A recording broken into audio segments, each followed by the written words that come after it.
Hello everyone, how are you? I hope you are fine. Welcome to our channel. I'm Atyara from class 9. So today I'm going to tell about science. The previous topics, there are two topics: types of microscope and cell theory. In previous video, I cannot explain the topics. So in this video, I can explain. Let's see. Whose chapter? Chapter 1. The chapter name is the fundamental unit of life. Cell, the fundamental unit of life.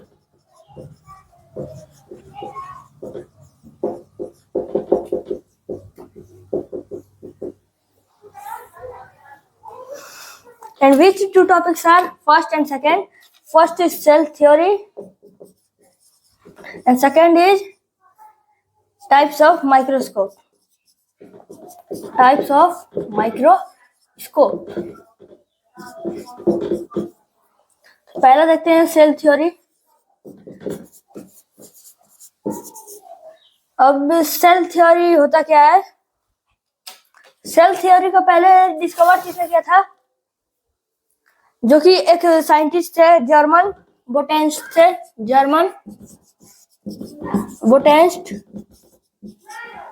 Botanist, और इनका नाम क्या था? MJ स्केलेडिन.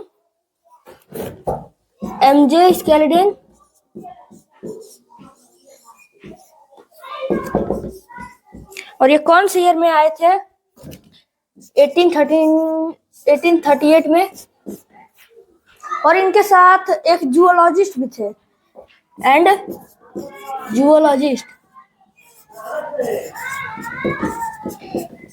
जिनका नाम था T श्वान. और ये कितने में आए थे? ये 1839 में आए थे. अब इतना देखते हैं. अभी इन्हीं दोनों ने प्रपोज किया था सेल थ्योरी को, तो ज्यादा स्पेस नहीं बचा. चलिए लिखेंगे अभी.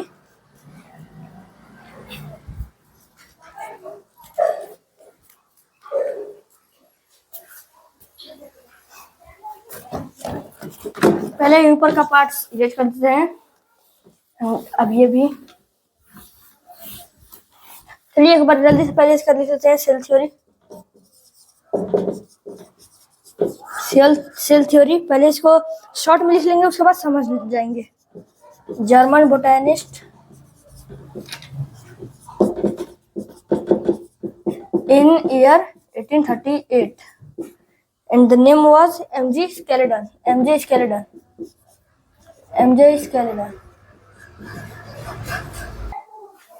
And zoologist.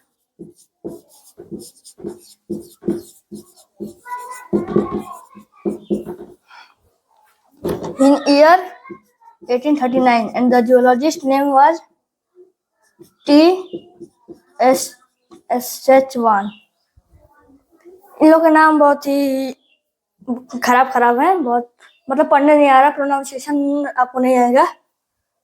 चलिए देखते हैं. इन्होंने ही प्रपोज किया था.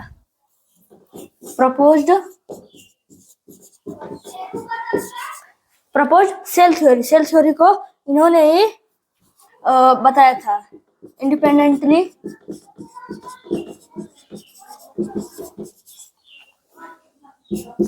That all plants and animals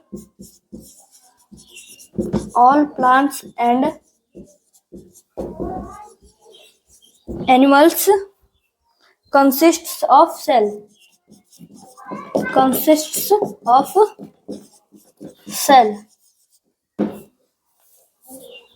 अब इसी की वजह से जो सेल थ्योरी थी वो फॉर्म हो गई थी. क्या है, इसको एक बार पढ़ लेते हैं. जर्मन बोटेनिस्ट 1838 में आए थे, जिसका नाम था एमजे स्केलेटन. एंड जूलॉजिस्ट थे जो कि 1839 में आए थे, जिसका नाम था T.S.Schwann. इन दोनों ने प्रपोज किया था कि जितने भी plants and animals and living organism, उसमें सेल होता है. कंसिस्ट ऑफ मतलब उसमें सेल होता है. उसी की वजह से एक सेल थ्योरी डेवलप हो गई. चलिए एक वन शॉट रिवीजन कर लेते हैं. पहली बार कौन आया था?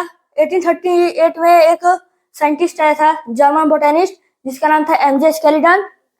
एंड उसके बाद 1839 में एक और आया था जो कि जूलॉजिस्ट था, वो उसका नाम था टी शकवान।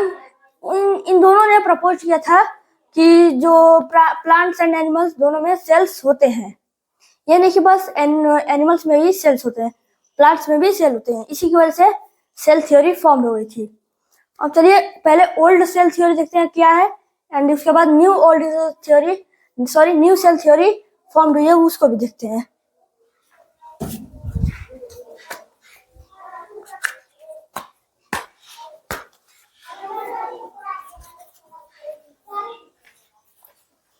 चलिए वन टाइम एक बार और कर लेते हैं बढ़िया से। एक जर्मन बोटेनिस्ट आए थे 1838 में, जिनका नाम एमजे स्केलिटन था। एंड उसके बाद एक जूलॉजिस्ट आए थे 1839 में, जिनका नाम था टी शकवान। इन दोनों ने जो कि इंडिपेंडेंटली मतलब आजादी से कह दिया था कि जो प्लांट्स होते हैं, जो प्लांट्स ये हैं और ये एनिमल्स, इनमें सेल्स होते हैं। इसमें प्लांट सेल, इसमें एनिमल सेल, सेल्स इसमें होते हैं, जरूरी है। इसी की वजह से सेल थ्योरी फॉर्म हुई थी। बस चलिए देखते हैं, अब सेल थ्योरी देखते हैं कौन कौन सी है।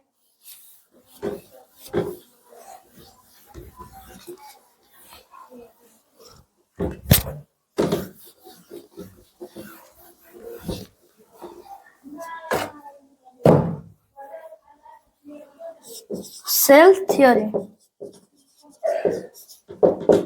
ये ओल्ड सेल थ्योरी है, यहाँ पे ओल्ड लिख देंगे।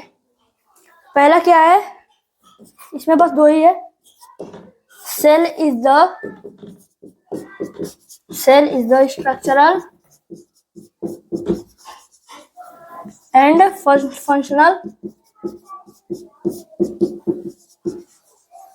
Functional unit of life. Cell क्या है? एक structural and functional unit of life है। मतलब जो सेल है, इसी की वजह से हम लोग फंक्शन कर पाते हैं, उसी की वजह से हम लोग का स्ट्रक्चर भी बन पाता है। अगर सेल नहीं होता तो ना ह्यूमन फॉर्म होता। पहले देखते हैं इसके सेल की भी देखते हैं। सेल सबसे छोटी यूनिट है पूरे ह्यूमन बॉडी की। सेल से क्या बना है? कई सेल से मिलकर क्या बना है? टिश्यू बना है, टिश्यू बना है। अब कई टिश्यू से मिलकर क्या बना है? ऑर्गन बना है। अब ऑर्गन समझ आइए, ऑर्गन जैसे कि ये पेट होता है, किडनी जैसा कुछ पेट होता है, तो बना नहीं आ रहा है। तो मान लीजिए जो पेट होता है उसी को ऑर्गन, एंड अब ऑर्गन से क्या बना है? ऑर्गन सिस्टम, ऑर्गन सिस्टम बना है। मतलब जो ये ऑर्गन है, जो पेट है, उसके बाद स्मॉल इंटेस्टाइन, लार्ज इंटेस्टाइन, बाकी सब बॉडी के जितने भी सिस्टम है वो फॉर्म्ड हुए हैं, उसी को ऑर्गन सिस्टम में आ जाएंगे। एंड ऑर्गन सिस्टम के बाद लास्ट स्टेप बना है कि ह्यूमन।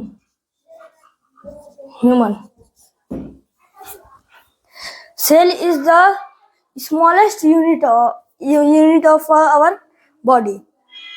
मतलब जो सेल है सबसे छोटी यूनिट है। चलिए अब टॉपिक हम लोग चेंज करते हैं, ये तो हो चुका। अब देखते हैं सेल थ्योरी के दूसरी टॉपिक को।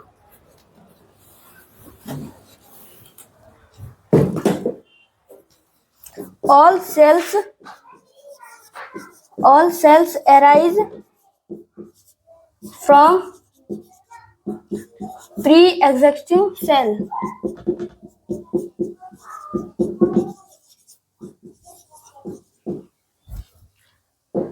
मतलब जितने भी सेल्स फॉर्म्ड हुए हैं वो जो प्री एग्जिस्टिंग सेल्स है उन्हीं से बने हुए हैं। प्री एग्जिस्टिंग सेल मतलब जो कि पहले से सेल थे आपके अंदर, उसी से नया सेल फॉर्म हुआ है, उसे वही सेल थ्योरी में आ जाएगा। जैसे कि एक सेल है, सेल तो बहुत छोटा होता है, मान लीजिए सेल है। अब एक नया सेल कैसे फॉर्म होगा? इसी में से एक कट के एक नया सेल फॉर्म हो जाएगा। इसी को कहते हैं प्री एग्जिस्टिंग सेल्स। जो पहले ओल्ड सेल था उसके बाद न्यू सेल फॉर्म हुआ उसी ओल्ड सेल से। चलिए अब न्यू सेल थ्योरी देखते हैं। ये तो ओल्ड सेल थ्योरी थी, न्यू सेल थ्योरी देखते हैं।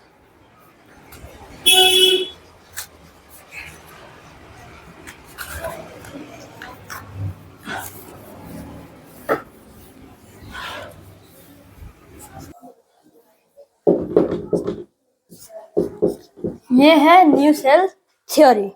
अब इसमें क्या है, इसमें बहुत सारी चीजें हैं, चलिए उसको भी लिखते हैं। इसमें कितने हैं टोटल? टोटली है 5, first, second, third, fourth and 5। ये लॉन्ग है तो इसमें स्पेस कंपल्सरी, चलिए वो सब देख लेंगे हम लोग। फर्स्ट क्या है, all living cells, all living things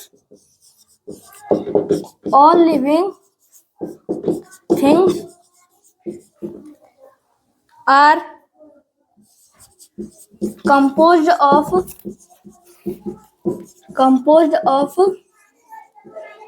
cells and cells product। मतलब all living things are composed of cells and cell product। मतलब जितने भी लिविंग थिंग्स है वो सब कंपोज होते हैं सेल प्रोडक्ट्स या फिर सेल से कंपोज। और जैसे कि ये जितने भी लिविंग थिंग्स है, जैसे ह्यूमन है, एनिमल्स है, प्लांट्स हैं, सब लिविंग थिंग्स है, वो कंपोज होते हैं कैसे? सेल की वजह से। सेल या फिर सेल, जितने भी सेल से सामान बने हुए हैं, सेल प्रोडक्ट्स। और देखते हैं second cell theory. All cells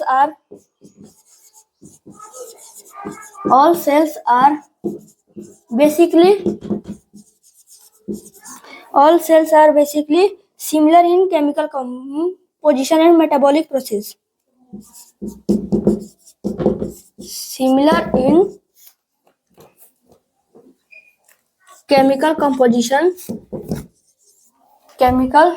ये 3, 4, 5 पीरियड्स करना पड़ेगा। chemical composition and metabolic composition।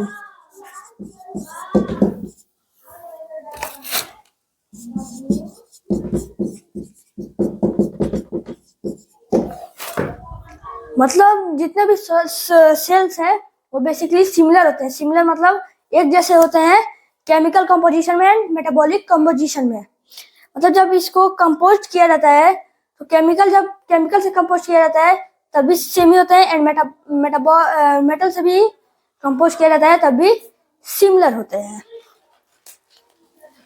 चलिए अब थर्ड देखते हैं, third cell theory. Third cell theory क्या है?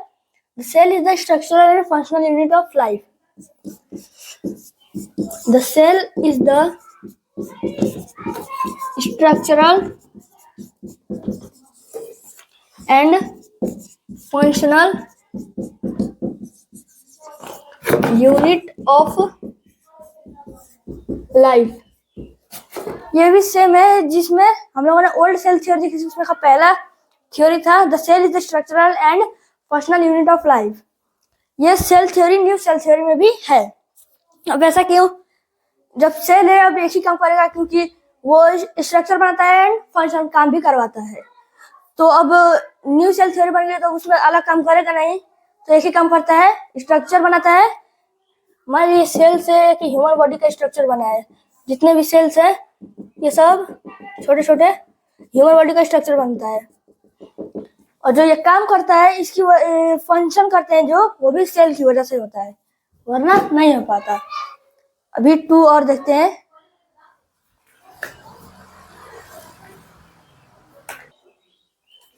हम लोग की जो फोर्थ सेल थ्योरी है वो क्या है? वो है the function of an organism is as a whole. The function of an organism as a whole is a result of the activities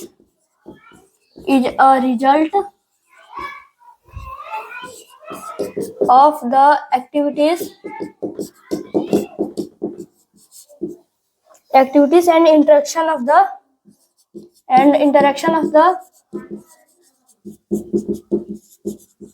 interactions of the constituent cell।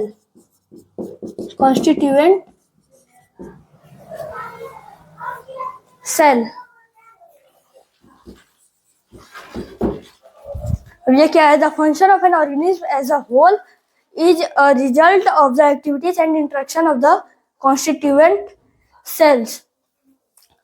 मतलब जो एक organism है, कोई भी ऑर्गेनिज्म, लिविंग ऑर्गेनिज्म या फिर जो वो काम करता है वो एकदम इक्वल होता है। मतलब कुछ भी काम करते हैं वो इक्वल होता है या फिर अनइक्वल भी होता है।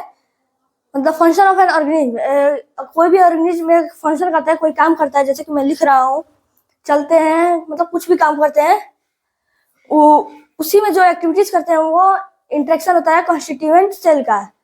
मतलब सेल में भी है कॉन्स्टिट्यूएंट सेल है, उसी की वजह से हम लोग फंक्शन कर पाते हैं।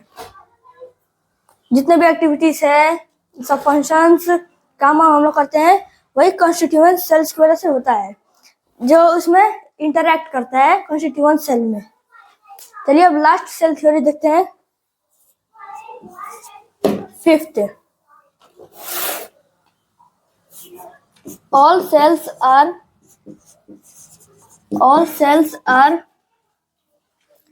arise from pre-existing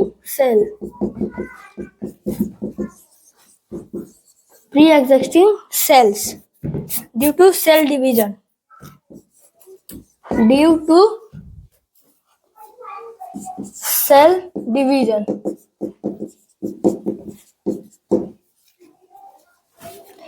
No cell can originate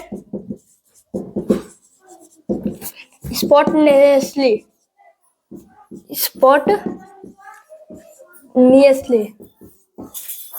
or de novo, means anew. और फिफ्थ सेल थ्योरी क्या है, जिसमें हम लोगों ने ओल्ड सेल थ्योरी देखी थी, उसमें का दूसरा पॉइंट है, इसमें फिफ्थ में भी है, लेकिन इसमें कुछ अलग है। इसमें क्या है, all cells are arrive from pre existing sales.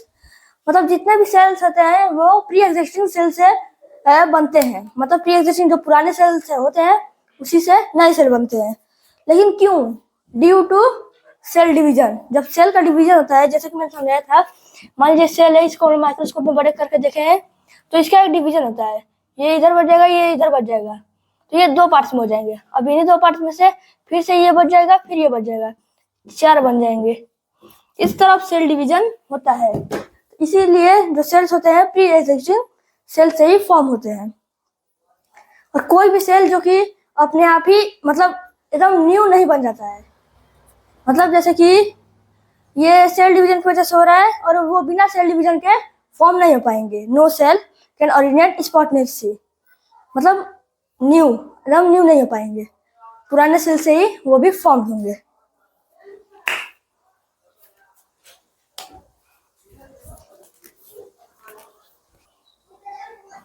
सो हम लोगों ने पूरे सेल थ्योरी समझ ली। हम लोग का एक और टॉपिक बचा है जो है types of microscope.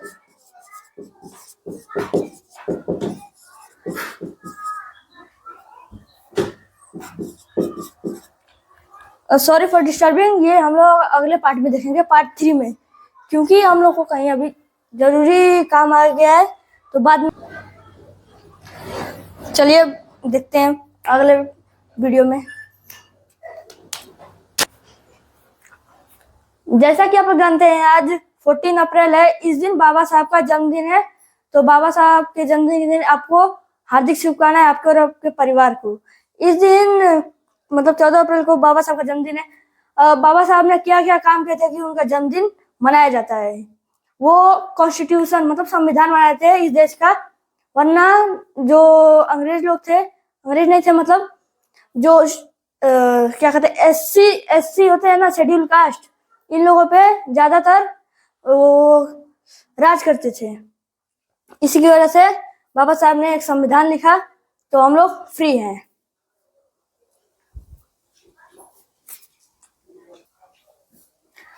Thanks for watching this video. So please like, share, subscribe and comment, and we will meet in our next video for another topic, and the topic is types of microscope.